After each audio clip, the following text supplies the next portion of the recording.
Илшат Дин Мәхәмәтов Кизле авылындагы ике мәчетнең берсенең имамы, әлеге вазифада 2 дистә еллап. Авылда Рамазан ае оешкан төстә уза диде ул. Рамазанда халык күп йөри, ике мәхәллә бергә җыелып, авылдаштырабыз алхамдулилlah тиге. Һәр көн инде быел тулы көннәр булды. Көненә 100 кешедән инде ифтар җыела мәчеттә. Һәр көнне шул. Менә шунда быел яхшы инде.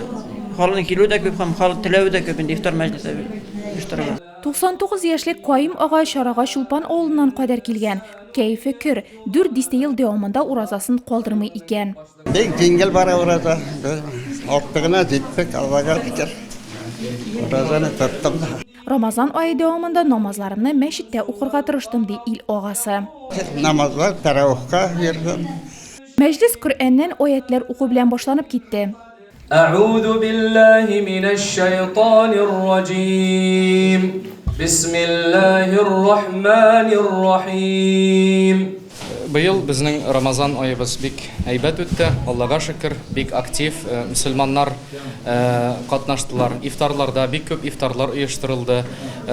Коръәни хатимнәр кылынды безнең ике мәчетебездә, Миннегөл мәчетендә, аннан соң Яктыкүл авылында. Төнге намазларда бик күп кеше катнашты, балалар бик күп йөрде. Нурлатларга республика мөфтие Камил Сәмигуллинның ураза гаете уңайыннан котлаулары да җиткерелде. Барыгызны да Аллаһның рәхмәте белән шушы Рамазан аендагы әҗр саваплар белән котлыйсым килә сезне. Аллаһның рәхмәте белән менә шу ничек кенә авыр булса да, баштан авыр булып күренгән булса да, Рамазан ае матур гына, тыныч кына үтеп китте дип әйтәсем килә.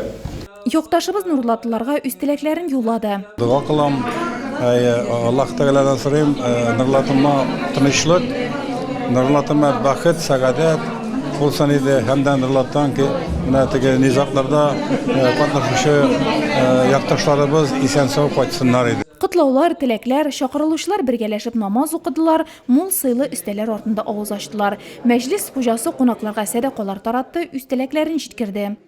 Рәхмәт. Бергә булык, самое главное. Фәрит Мусинның мондый чарада тәүге тапкыр катнашуы икән, бик канәгать калдым ди ул. Дамир Азатовичка рәхмәтләребез булсын. Шундый барыбызны да җыеп, шундый ифтар үткәргән өчен я Раббим Рахман Алла. Һәр барчасына исәнлек, саулык, районыбызга киләчәктә инде чәчәк ату һәм тагында уңышларга ирешү булсын, я Раббим Рахман. Ифтар мәҗлисендә 80ләп кеше катнашты. Резида Гинеева, Алмаз Вафин, Гөлназ Хәсәншина, Нурлат хәбәрләре.